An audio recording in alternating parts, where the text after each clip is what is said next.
Bonjour les CM1, aujourd'hui on repart sur les fractions décimales. Donc rappelez-vous, la semaine dernière on a dit que je pouvais les simplifier.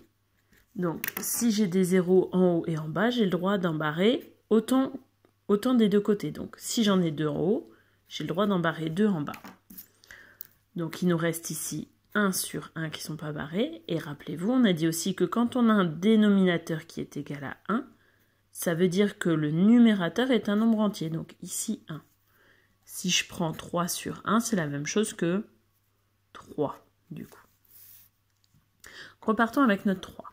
Si on a le droit de supprimer des zéros, autant en haut qu'en bas, on a le droit aussi d'en rajouter. Donc 3, on a dit que c'était la même chose que 3 sur 1. Ça, on l'a dit juste là. Et donc, je vais avoir le droit de rajouter des zéros. Si j'en rajoute un en haut, un en bas. Ça veut dire que j'ai le droit de dire que 3, c'est égal à 30 dixièmes.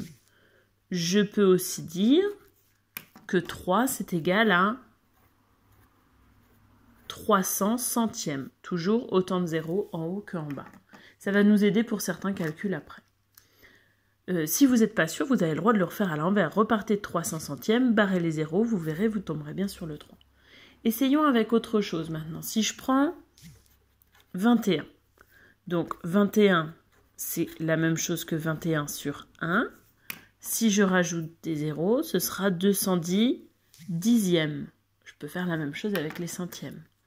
Attention de ne pas se tromper si on prend par exemple 10 unités. J'ai 10, je veux rajouter des zéros.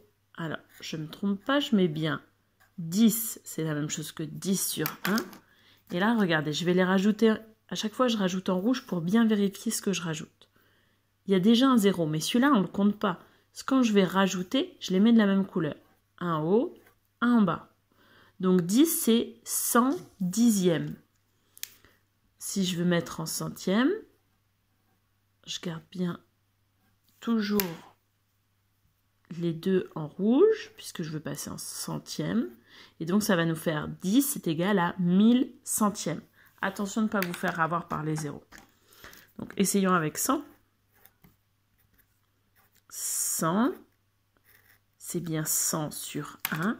Si je veux rajouter un 0 pour avoir des dixièmes, ça va me faire 1000 dixièmes. Un petit rappel de la semaine dernière, ça ne peut pas faire de mal. On avait dit aussi qu'on pouvait les décomposer. Donc si je rappelle la décomposition, je vais prendre 780 centièmes.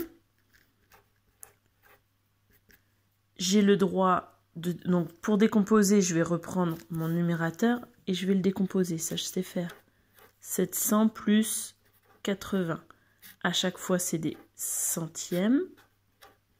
D'accord, donc 780 centièmes, c'est bien 700 centièmes plus 80 centièmes. Le numérateur, il ne change pas. Et maintenant, je vais barrer les zéros que je peux enlever. Ici, j'en ai deux en haut et deux en bas, donc je peux enlever tout cela. Ici, j'en ai qu'un en haut, donc je n'en barre qu'un seul en bas. Ça veut dire qu'il va me rester 7 sur 1, donc c'est égal à 7, plus 8 dixièmes. 7 plus 8 dixièmes, c'était 780 centièmes. Donc pensez bien, j'ai le droit d'enlever des zéros, mais j'ai le droit aussi d'en rajouter. Ça m'aidera pour certains calculs, et notamment les calculs que vous avez à faire aujourd'hui. Travaillez bien!